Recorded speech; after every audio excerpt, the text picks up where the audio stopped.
नज़र हटी, दुर्घटना घटी। ऐसी कई घटनाएं आपने हाईवे पर देखी होंगी।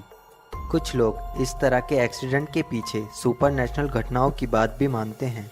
दुनिया भर में कई ऐसी सड़कें हैं जिनको बाकायदा हॉन्टेड रोड के नाम से जाना जाता है। ऐसा भी माना जाता है कि इस तरह की अनहोनी घटनाएं रात के सन्नाटे में ही घटती हैं, लेकिन कभी कभी दिन के उजाले में भी देखने को मिलती है।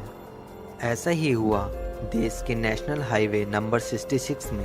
कुछ साल पहले उस हाईवे से जुड़ा एक शॉर्टकट बना एक परिवार की जिंदगी का सबसे बुरा सफ़र।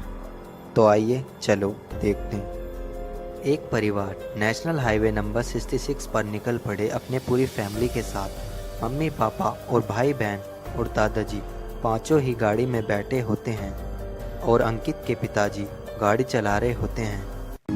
वह अपने बेटी का रिश्ता करने नेशनल हाईवे नंबर 66 से जाते हैं और माया को यह रिश्ता बिल्कुल भी पसंद नहीं था, पर माया फिर भी साथ जा रही थी। सब लोग यह रिश्ते से बहुत खुश थे, बस माया ही उदास बैठी थी।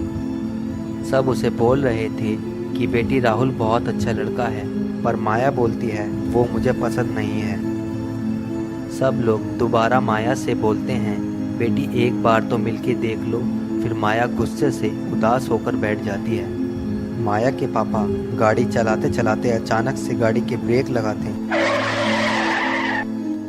और बाहर की तरफ देखते हैं, और बाहर की तरफ एक बोर्ड लगा हुआ था जिस पर पुणे जाने के हाईवे थे, जो कि एक 90 किलोमीटर था और दूसरा 58 किलोमीटर था।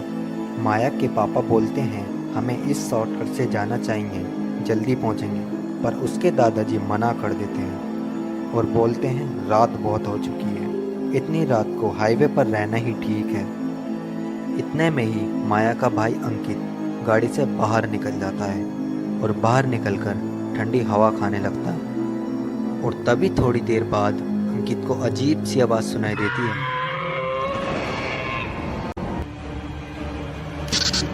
तो अंकित उस आवाज़ की तरफ बढ़ता है। इतने में ही उसके पापा उसे बुला लेते हैं और अंकित गाड़ी में आके बैठ जाता है। माया की नज़र जैसे ही खिड़की से बाहर गई,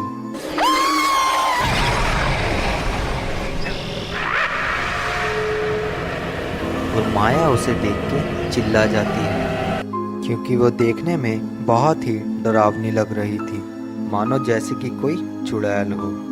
माया के पापा डरते हुए गाड़ी का शीशा खोलते हैं और बोलते हैं कि कौन हो तुम। तो वो डरावनी सी औरत बोलती है कि क्या हुआ, तुम ये सोच रहे हो कि यह हाईवे ठीक है या नहीं। माया बोलती है हाँ, लेकिन तुम्हें कैसे पता। तो उस औरत ने बोला यह एकदम सही हाईवे है तुम्हारे पूरे परिवार के लिए। माया के पापा ने इतना ही सुना और गाड़ी का शीशा बंद किया और आगे चलने लगते हैं। उनके थोड़ा आगे जाते ही वो औरत गायब हो जाती है।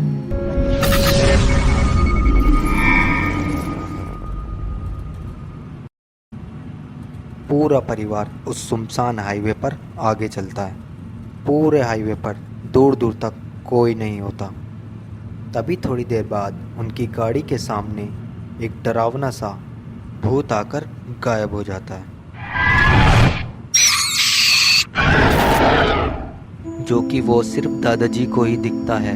और दादाजी की देखते ही उनके होश उड़ जाते हैं और वह बहुत घबरा जाते हैं और अपने बेटे से बोलते हैं बेटा क्या था वो जो अभी हमारे गाड़ी के सामने आकर अचानक से गायब हो गया। लेकिन बेटे को कुछ नहीं दिखता। वह अपने पापा से बोलता है कि पापा आपका वहम होगा, वहाँ कोई नहीं था। और दादाजी बहुत डर जाते हैं। वो अपने बेटे से बोलते हैं बेटा शॉर्टकट छोड़ो, हम हाईवे से ही चलते हैं, मुझे ये रास्ता कुछ ठीक नहीं लग रहा और यहाँ हमारे अलावा कोई गाड़ी नहीं दिख रही। बेटा बोलता है पापा आप टेंशन मत लो, कुछ नहीं होगा। इतना कहकर वो आगे चलने लगते हैं। थोड़ी ही दूर जाकर रमेश अचानक से गाड़ी के ब्रेक लगाता है और घर वाले सब पूछते हैं कि क्या हुआ, तुमने गाड़ी क्यों रोक दी। तो रमेश बोलता है सामने देखो, लगता है किसी का एक्सीडेंट हो गया है, चलो देखते हैं बेचारा कौन पड़ा है। लेकिन उसके दादाजी गाड़ी से उतरने के लिए मना कर देते हैं। वो बोलते हैं रहने दो, कहीं चोर भी हो सकता है। लेकिन रमेश नहीं मानता। वो गाड़ी से निकलकर सीधा उसके पास जाता है और जैसे ही उसके पास जाकर वो उसे सीधा करता है,